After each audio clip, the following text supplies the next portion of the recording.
En la vasta historia del cristianismo, existen nombres que evocan tanto devoción como misterio.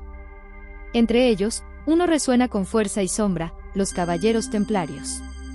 Una orden nacida bajo el signo de la cruz, forjada en el calor de las cruzadas, y extinguida, al menos en apariencia, por el fuego de la traición y el silencio.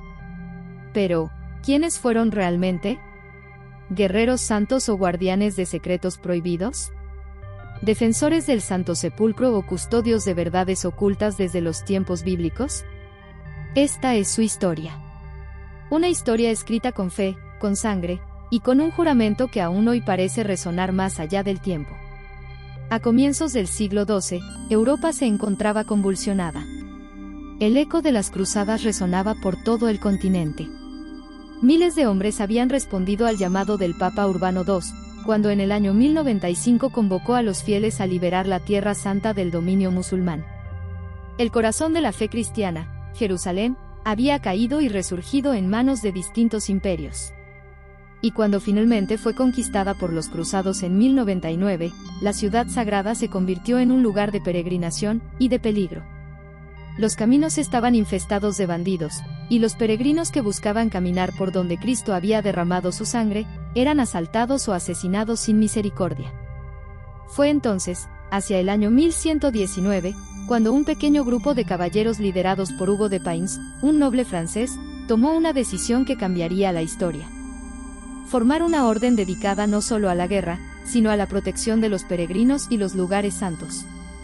Su lema era claro: non nobis domine, non nobis, sed nomini tuo da gloriam. No a nosotros, Señor, no a nosotros, sino a tu nombre da la gloria. Estos hombres hicieron votos de pobreza, castidad y obediencia, como los monjes. Pero también juraron luchar sin descanso por la fe, como los soldados de Cristo. Así nacieron los pauperes Commilitones Christi Templique Salomonici, los pobres caballeros de Cristo y del Templo de Salomón. El mundo los conocería simplemente como los Caballeros Templarios. Su nombre provenía del lugar que el rey Balduino II, soberano de Jerusalén, les otorgó como sede. Una parte del antiguo Templo de Salomón, o lo que quedaba de él, en la explanada del Monte del Templo. Allí, entre las ruinas del lugar más sagrado del Antiguo Testamento, los templarios establecieron su cuartel general. Era un símbolo perfecto. El templo donde Dios había morado, donde los antiguos sacerdotes ofrecían sacrificios, donde la Sejiná, la presencia divina, había descendido. Los templarios se veían a sí mismos como los nuevos guardianes del templo. Así como los levitas custodiaban el Arca de la Alianza, ellos custodiarían los caminos que llevaban al Santo Sepulcro. Pero el Templo de Salomón no solo inspiraba fe, también despertaba misterio. Con el tiempo, surgirían leyendas que afirmaban que los templarios, durante sus excavaciones bajo aquel lugar, habrían encontrado antiguos tesoros o documentos sagrados. Algunos decían que habían hallado el Santo Grial, la copa usada por Cristo en la Última Cena. Otros, que habían descubierto los secretos del Arca de la Alianza, oculta desde los días del profeta Jeremías. La Biblia dice: y los sacerdotes metieron el Arca del Pacto de Jehová en su lugar, en el santuario de la casa, en el lugar santísimo, bajo las alas de los querubines. ¿Podría ser que bajo las piedras del templo, los templarios hayan tocado aquel misterio? Nadie lo sabe con certeza. Pero desde entonces, la sombra del secreto comenzó a envolver su nombre. Los templarios no eran hombres comunes. Vivían bajo una regla estricta, redactada con la ayuda de San Bernardo de Claraval, uno de los teólogos más influyentes del cristianismo medieval. Bernardo los llamó los nuevos macabeos, comparándolos con los antiguos guerreros que defendieron la ley de Dios con espada y oración. Su vida era austera.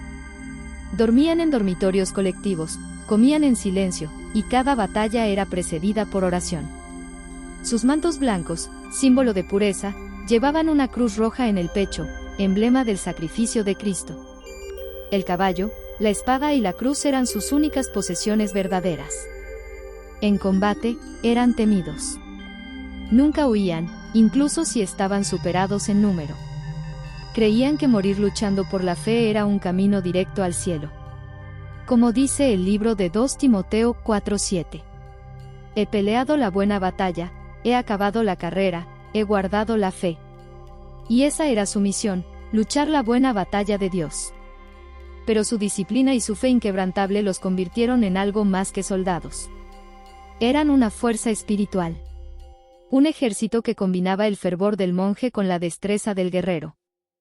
Con el paso de las décadas, los templarios crecieron. Sus victorias en Tierra Santa, su lealtad al Papa y su organización impecable les ganaron admiración y riqueza. Reyes, nobles y peregrinos donaban tierras, castillos y oro a la orden. Pronto, los templarios establecieron una red que se extendía por toda Europa. Desde Francia hasta Inglaterra, desde España hasta Tierra Santa. Sus fortalezas eran inexpugnables. Sus caballeros, disciplinados hasta el extremo. Pero hubo algo más. Los templarios inventaron lo que muchos historiadores consideran el primer sistema bancario de la historia. Los peregrinos podían depositar su dinero en una encomienda templaria en Europa y retirarlo en Jerusalén, mediante documentos sellados. Un sistema de crédito medieval inspirado, quizás, en la honestidad del templo y la administración del diezmo bíblico. Así, su poder espiritual se unió a un poder económico sin precedentes. Sin embargo, el oro y la gloria que rodeaban a la orden comenzaron a generar envidia. Y en el corazón de Europa, donde la ambición de los reyes superaba su piedad, esa envidia pronto se transformaría en traición. En el año 1307, Felipe IV de Francia, apodado el Hermoso, gobernaba un reino endeudado con los templarios. Su ambición era grande, pero su deuda aún mayor. Entonces, decidió hacer lo impensable. Con la complicidad del Papa Clemente V, Felipe lanzó una campaña de acusaciones contra la orden. Se les acusó de herejía, idolatría y de prácticas blasfemas. Decían que adoraban ídolos, que escupían sobre la cruz, que negaban a Cristo en sus rituales secretos. Pero ninguna de esas acusaciones fue probada.